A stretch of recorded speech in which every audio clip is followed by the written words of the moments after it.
Those buffs are live. Her Q Yes, scaling is live. so But the utilizing draft, that maybe would be interesting to see. But the draft's underway, guys. The yeah. battleground is going to be Battlefield of Eternity. Absolutely, and we were talking about this earlier. Interesting map, one of the few two-lane maps, if you want to kind of count the Cursed Hollow anymore. But Adrenaline was going to be first pick once more.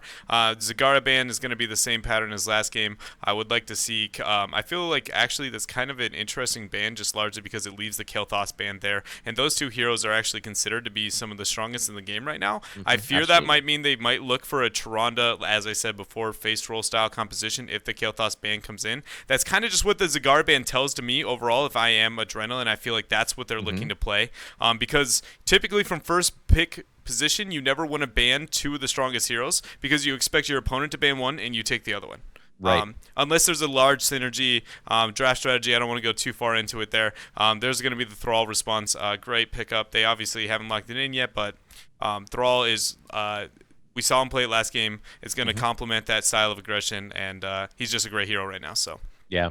I mean, all around, from even in the early parts of the game, Thrall's deceptively strong in lane, especially when he goes with those chain lightning talents, Rolling Thunder, and at level 1, it gives him that extra sustain, utilizing the extra chain lightning procs, gives him bigger health life, more frequent health boost with the Frost with Resilience combat trait that he has. So not only is he great as initiating, his damage numbers are always quite substantial, and obviously his biggest strength is that initiation tool. So once again, as we predicted, Dreadnought, they're going to be playing into that sort of initiation sort of composition. We'll see if they continue to build upon that trend. Another one, though, we saw last match, we saw that Falstad was banned out. Yeah. I feel like maybe knowing that Adrenaline has this, they're comfortable with those hard engaged compositions. I feel like maybe picking Falstad a little early would yield good results for them.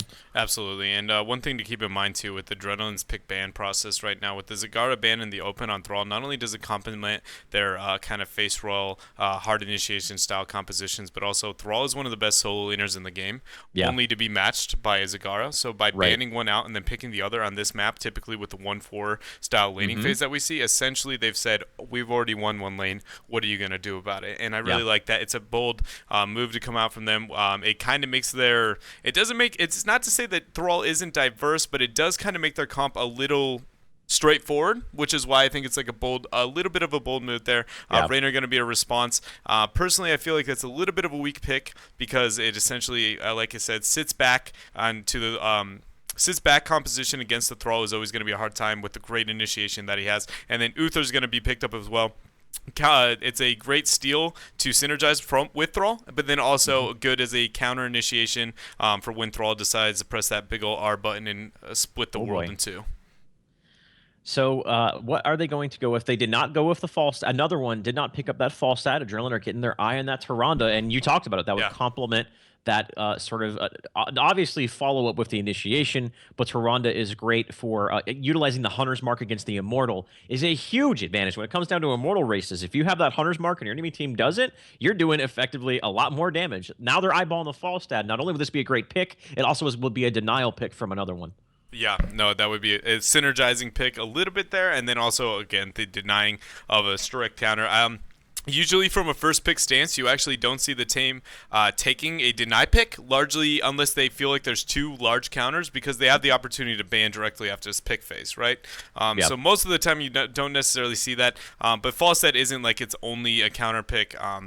And he isn't that big of a counter to be too worried about, so it's a great pickup for them there. I'm surprised at the lack of Jaina that we've seen out of team so far. Right, there's been an exceptional low volumes of Jaina. There has been, especially with the Thrall picks in the early on. Not only does she work well with the compositions that we've seen against Thrall, like, it works well with Thrall, it works well as a decent answer to Thrall. She's got a lot of wave clear, she has early game fighting. She has a lot of things that necessarily doesn't counter Thrall, but she works good either with or against, so I've been surprised that we haven't seen her come through in any of these bans, and I wouldn't be surprised as well here at this phase. They'll be looking to get a kind of tank pick. In the third pick phase, or the third hero pick, they hovered a tank. The Stitches pick. Okay.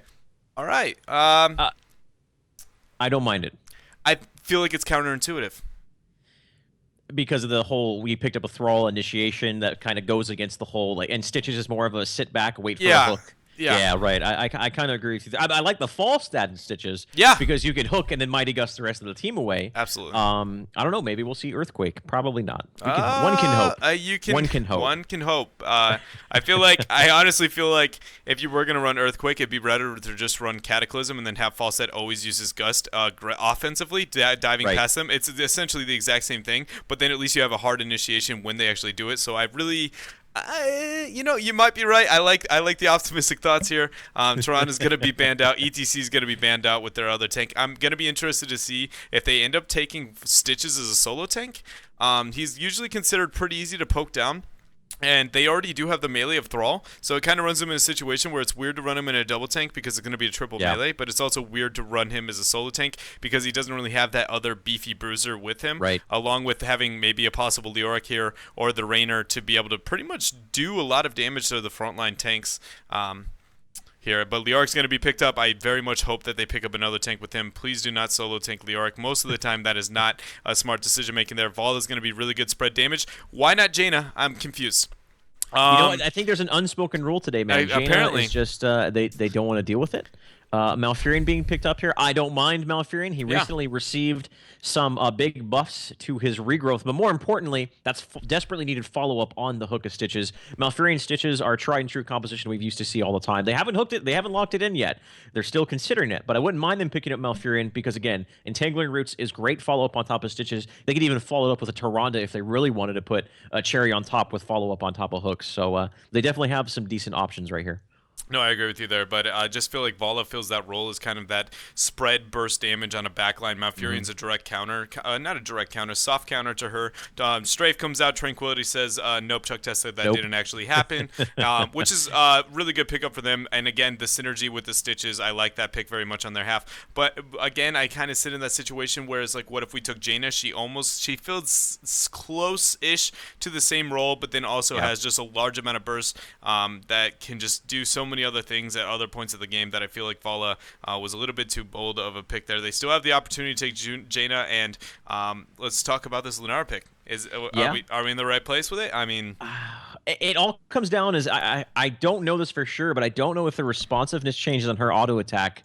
I don't believe it's live. Have been implemented. I don't think so either. I know the very first thing I did on PTR, I know you did as well because we talked about it briefly, was the moment I went on PTR, I'm like, did they fix Lunara? And they did, but it is not live yet. So her big weakness, guys, and the biggest criticism of why we don't see her more frequently is her auto attack is very slow and sluggish. You can't stutter step with it. And anytime you have a ranged assassin, that's a bread and butter of any ranged assassin player is their ability to stutter step. Lunara can't do that, so it's kind of her big weakness. But it's going to be interesting to see her nonetheless here, Dreadnought. Yeah. I'm excited to see her. She does provide still.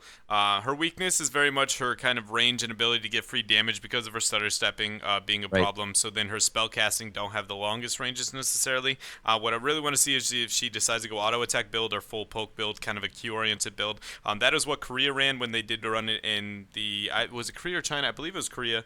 When they ran it in one of their games, they didn't have the best of luck with it. But double tank coming out, Murd and Leoric on the other half of the map, also kind of a soft counter there. I really hope that it's going to be an Entomb game here. Not only is that kind of a soft counter to the Stitches if he does decide to go with a Gorge-oriented build, but then also Malfurion, Lunara, Stitches, Thrall, everybody but Falstead actually is semi-susceptible. Granted, post-13 Icebox coming to play there. But who, out of your just opinion straight out the gates, who wins this draft? You know what? Make sure we get in the lobby just before I throw it in there. I want to say I don't know, man. I feel like if that Lunara was a Jaina, Adrenaline would have this 100%. But Lunara in her current state, I think she just has too many problems in her kit. Mostly the aforementioned sluggish, unresponsive auto attack. But I guess, again, she could go with kind of that poke build, the Q build, which that then would play into sort of the harassment style that you see sometimes coming out of Stitches players, where you just kind of sit back, harass, do some sort of poke and soak, wait for that defining game-changing hook, and then follow up on it. So with that being said, I want to give a slight favor to another one. They have, despite Murda not being what he used to, he's still great. His Stormbolt is still great at initiation. His early game is still very good. Obviously, Leoric, his strengths speak for themselves, and Raynor, you can't ever discount Raynor. His late game damage is absurd, and if another one is able to get themselves not even a strong immortal, but just a decent immortal, pushing that down with a Hyperion, they could find themselves at gaining quite a bit of map control by melting down those structures with the utilization of the Hyperion accompanying that immortal. I agree with you. I can say that I feel like if we didn't just watch Adrenaline 31-0, Something like that. I Yeah. feel like I would look at this draft and I would agree with you. I would take another one. I feel like I like another one's draft. I feel like both of them, let's not even count the Lunara. I'm a little bit torn on the Vala pick. I've already expressed kind of my feelings about that at that point in time, but other than that, I still like their draft even without the Jaina, and I just feel like the Lunara is the point where I'm just like, I just can't do it. My vote's going to go with another one, but keep in mind, after watching them just with such a heavily lopsided game and very well played on their half, I mean, my emotions want to say, well, I think Adrenaline's probably going to walk away with this game, but at the same time, draft only, I'm going to have to give it to another one here. So we're about to get into the game here, Battlefield of Eternity. I'm excited. So for those of you who may not be familiar with the battleground of Battlefield of Eternity, it is a duo-laned map. So some of you coming from more traditional, maybe not traditional, but from other MOBAs, you're probably used to the 3-lane setup. That's one of the great things about Heroes of the Storm is it's much more, it has much more variance in battlegrounds and in maps than your other MOBAs. So that's why you should be playing this game to begin with. Anyways, has 2 lanes. The big point of contention in the middle of the map is the Immortals. They spawn, you fight over the Immortals, they get to half health, they do a little bit of Dragon Ball Z action, and when you end up defeating the enemy team's immortal, it goes to the lane that is least pushed and pushes down the lane. It's very similar to your Dragon Knight in the respects that it scales exponentially into the late game, so an early immortal isn't very impactful as, say, as a 20-minute game, potentially game-ending immortal. Yeah. No, and the traditional strategy here played on the professional level for this map is typically what you run is a 1-man in one lane and 4 on the other.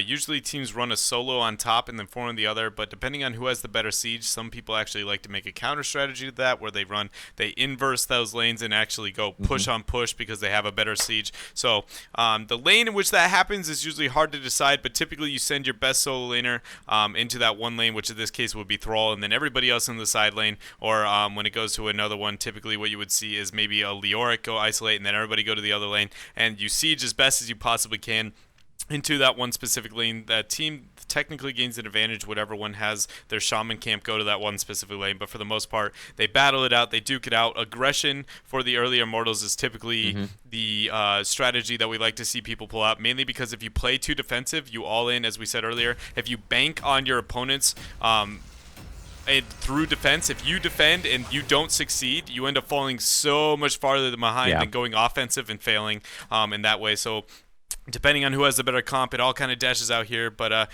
here we go. We're about to move into game number 3. Let me get my production value on here. We do not no production thing. Let me just make sure I have the teams on the right side. Trash Talk is on the Adrenaline team, so he's going to be on the left-hand side here. And we got Casual Tryhards, and their team name is what again exactly? I forgot here. It is Another one. Another one. Get it? Another one bites the dust.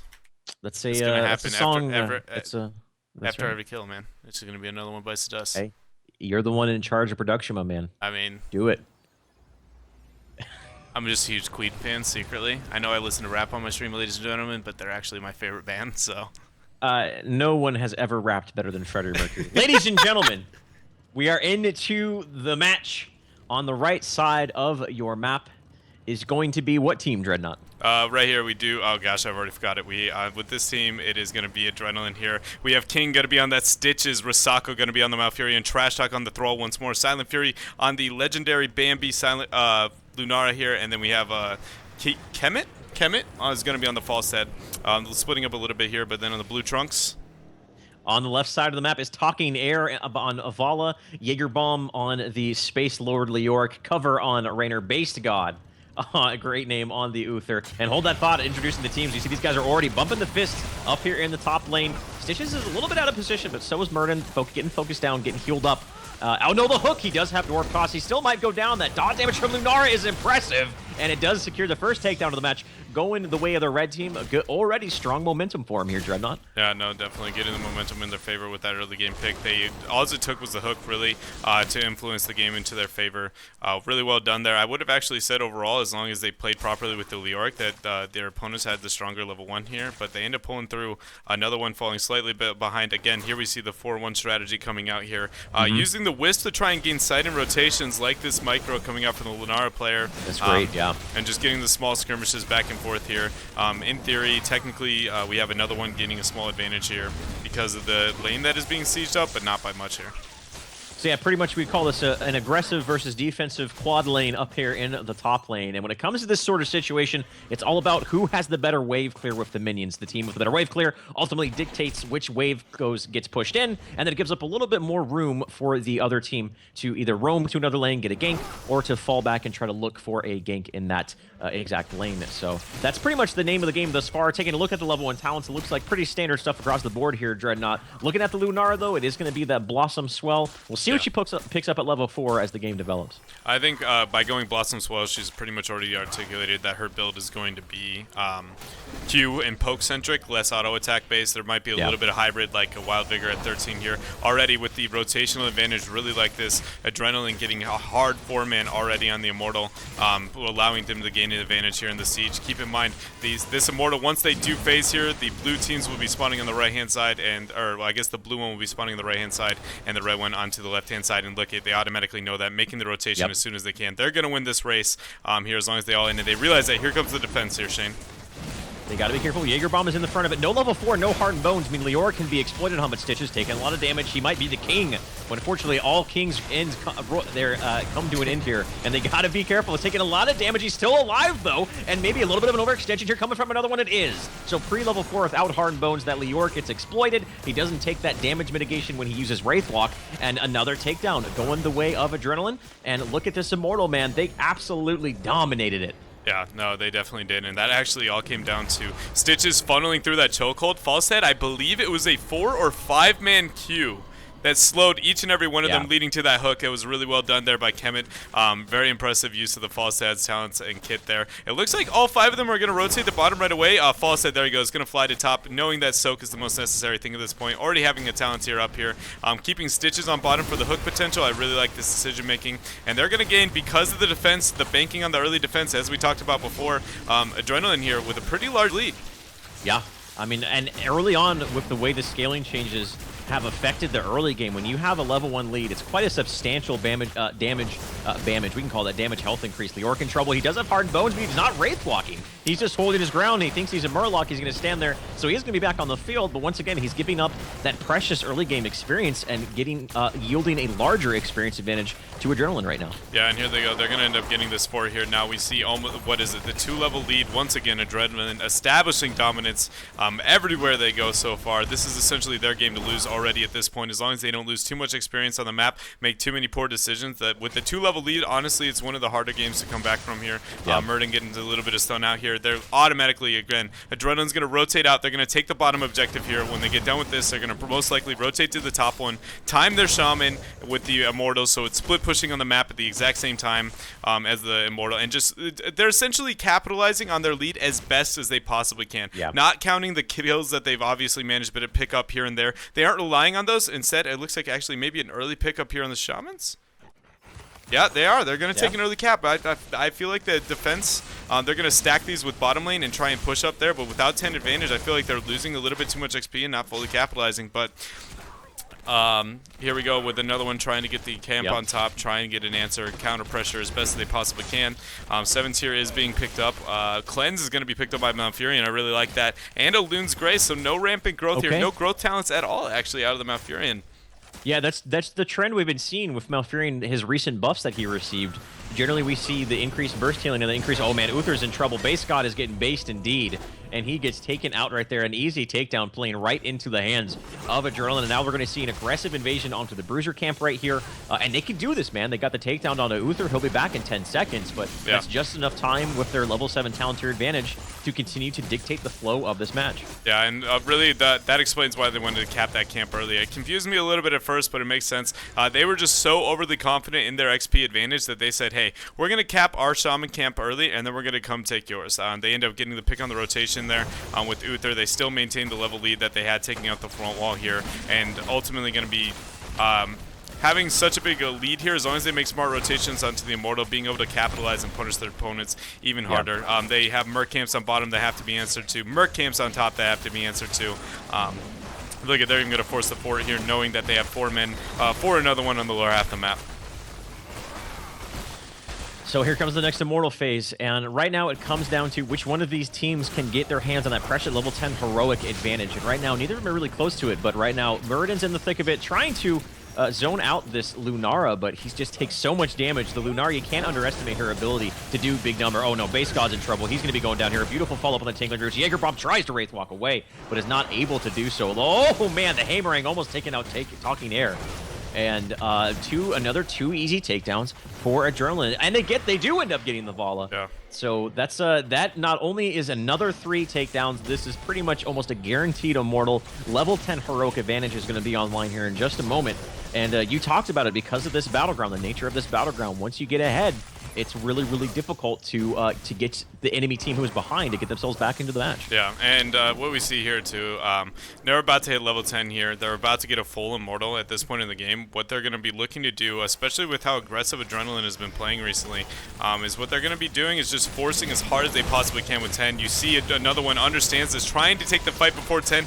Big stun's going to come out. Nope, King's actually going to dive it there, walk away from the situation. Really well done. Muradin, he almost got away, but the Moonfire from the Malfurion secures the takedown onto the Muradin, and he does go down as he thought he was going to be okay. There's the Sundering onto cover now, the Feral Spirit, but he's going to be able to get away. It's going to be close. They're chasing him. They do have level 10, and they can do this chase because there is such a huge power player now. Once again, Base God is going to be taking out, and just an absolutely dominating performance for Adrenaline Dread. They got themselves yet another 3 takedowns, 10-0, 7.5 minutes in, a completely, fully strength Immortal. And this is going to be a huge push. More than likely, we might. I think we're going to see a really early game keep here. Potentially, I don't know if we'll see a game, but certainly a keep up here in the top lane. Yeah, they're going to need to get at least 3 kills well timed around the time that the keep dies. I actually think what we're going to see here, just because of the aggression that Adrenaline likes to do, I think the minute that the gate falls, we might see Falstead honestly risk flying behind his opponents and gusting. With the level 10 advantage, that's the kind of plays you might make. He did end up flying top though, so we won't see that out of him. But masterful aggression here is going to come out from them as hard as they possibly can to force this fight while they do have the advantage. Sieging up here, it is full health. It is going to be in ranged form as long as that shield stays alive. And keep in mind, there's very little siege from another one to take it out of ranged form, which is where it does its best. And Silent Fury on that Lunara getting really great poke out as best as she possibly can with her poke build, as we were talking about earlier. So like I said, the aggression is what we want to be looking for. Hooks coming out everywhere, trying to get the picks here, Shane. But once this keep down comes down, we can look for possible fight coming out. Yep. I mean, still though, I mean, they have to forfeit the keep. They're aware of that. Muradin being a little cheeky there, getting himself back to the safety. They have to forfeit the keep, but more importantly, they need to hit level 10. Oh no, a beautiful Entangling Roots onto cover, completely and enabled on the shoulders of that Elude's Grace. The extra range for Malfurion, enabling that Entangling Roots to set up the takedown onto the Rainer. Now all of a sudden, Jägerbomb's in a lot of trouble, and we actually might see a push on the core. There's a Sundering, not much follow-up, and my lord, is this going to be a sub 10-minute game? It looks like it might be. Tranquility going out, Mighty Gust to push him away from the core. And they are just going completely hyphy on it, Dreadnought. It's going to be close, but I think they are going to get it. The Uther goes down, and wow, just a profoundly impressive performance by Adrenaline right here, ladies and gentlemen. They went in there with the confidence that they got carried into by the last match where they beat the casual tryhards, and man, they're just playing like gods right now, Dreadnought. No, they aren't. They're take every single time that they have an advantage, they push it. and they're doing it exactly how they should. You saw the talent tier advantage, the capturing the objectives as early as they can to get an early rotation to then capture their own Mercamp beforehand to invade their opponents while they have a talent tier advantage pre-10. Really good stuff coming out from Adrenaline here, completely capitalizing whenever they possibly can on their opponent's misplays left and right, and that's 2 games in a row.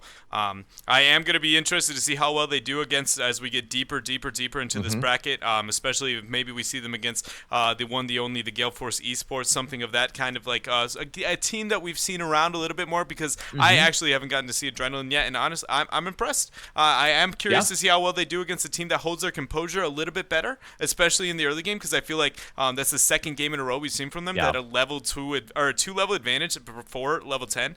That's not to take away from their play by any means. They are definitely playing the game well, and they push leads very well. I just question that if other teams are going to make those big of a mistakes to where they fall that far behind that early. Well, I have to